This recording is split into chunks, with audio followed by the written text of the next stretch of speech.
Assalamualaikum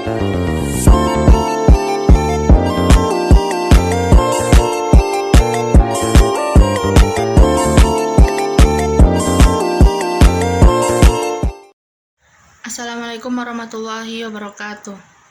Saya Mentari dari kelas 10 ADP 3 akan menjelaskan materi tentang pencemaran dan klasifikasi materi.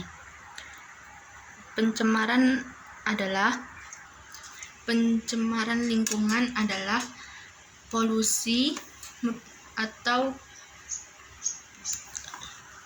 pencemaran lingkungan adalah merupakan dampak dari perbuatan manusia yang menyebabkan kondisi buruk terhadap lingkungan sekitar. Pencemaran lingkungan semakin meningkat seiring meningkatnya aktivitas manusia. Contoh pencemaran terjadi yaitu pencemaran pada air.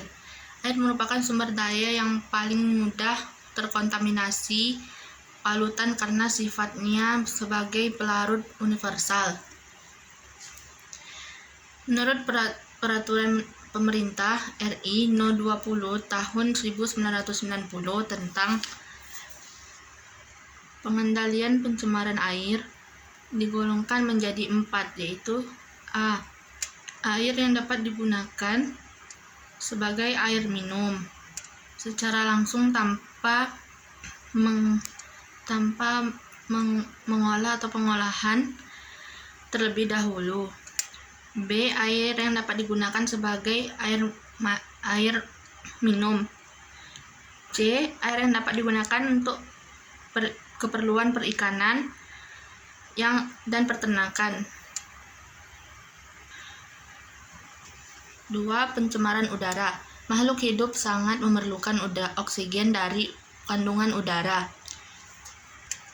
Udara yang dihirup untuk melakukan aktivitas pembakaran dalam metabolisme tubuh. Minimal udara bersih memiliki kandungan oksigen sebesar 20%. A. Oksida karbon.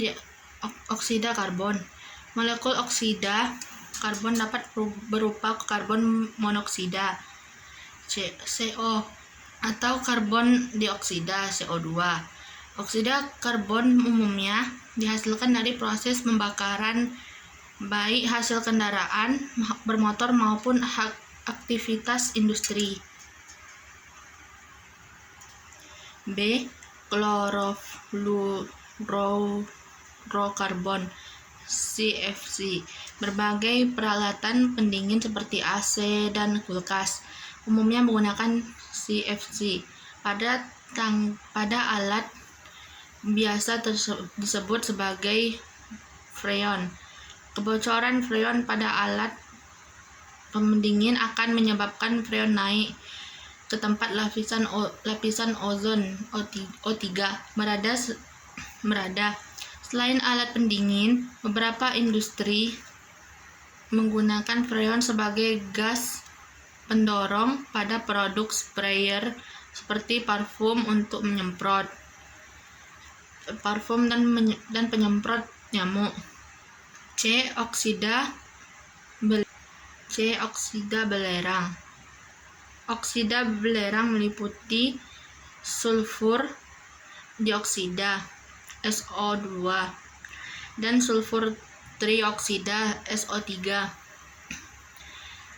Oksida belerang secara alami disebabkan oleh aktivitas vulkanik gunung berapi. Adapun industri yang menggunakan bahan-bahan kimia belerang dan pembakaran batu bata. D. Oksida nitrogen. Terdapat 2 bentuk senyawa, yaitu nitrogen dioksida, NO2, dan nitrogen monoksida, NO. Nitrogen dioksida berwarna kecoklatan serta berbau tajam dan menyengat. Sedangkan gas nitrogen monoksida tidak berwarna dan tidak berbau. 3. Pencemaran tanah. Masuknya larutan ke tanah menyebabkan terjadinya penurunan kualitas tanah. Ketika tanah mengalami kerusakan, produksi pangan akan mengalami gangguan akibat produksi pertanian semakin menurun. Selain berdampak pada bidang pertanian, pencemaran ini juga berdampak pada pencemaran air tanah. 4. Dampak pencemaran lingkungan.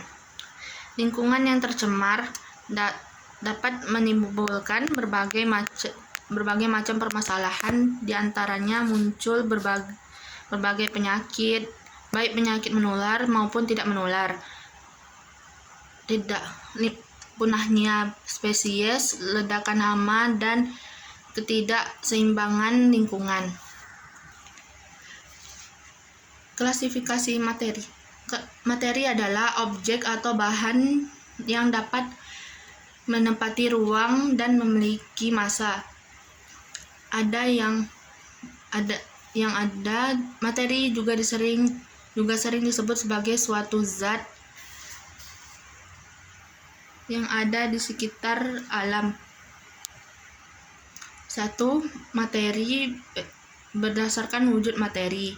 Wujud suatu materi atau zat didasarkan pada karakteristik partikelnya. Partikel merupakan bagian terkecil suatu materi yang masih memiliki sifat materi tersebut, tetapi tidak dapat dibagi lagi.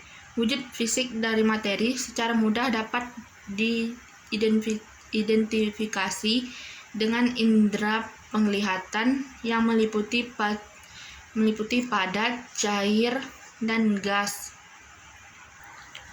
Materi berwujud padat. Materi dengan wujud padat memiliki bentuk yang tetap. Hal ini dikarenakan partikel materi berwujud padat saling berdekatan sehingga gaya tarik antar partikelnya sangat kuat.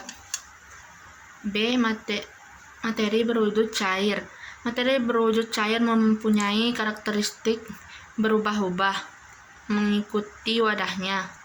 Hal ini dikarenakan jarak antar partikelnya tidak terlalu dekat.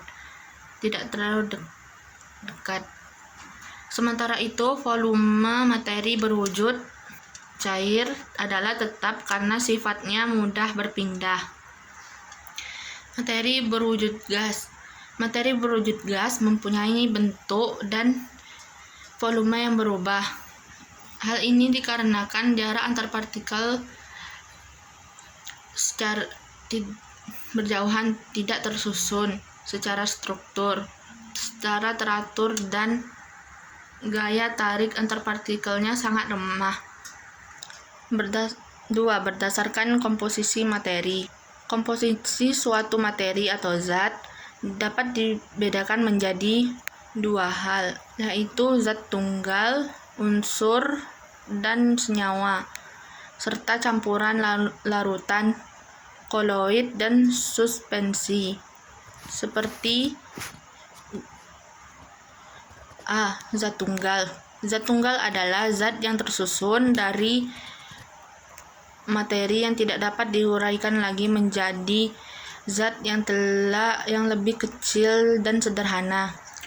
Unsur elemen adalah suatu zat tunggal yang tidak dapat dipisahkan lagi melalui reaksi kimia.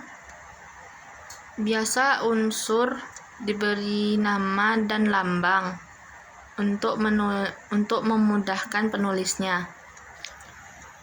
Oke, itu sekian video dari saya. Mohon maaf bila ada salah. Wassalamualaikum warahmatullahi wabarakatuh.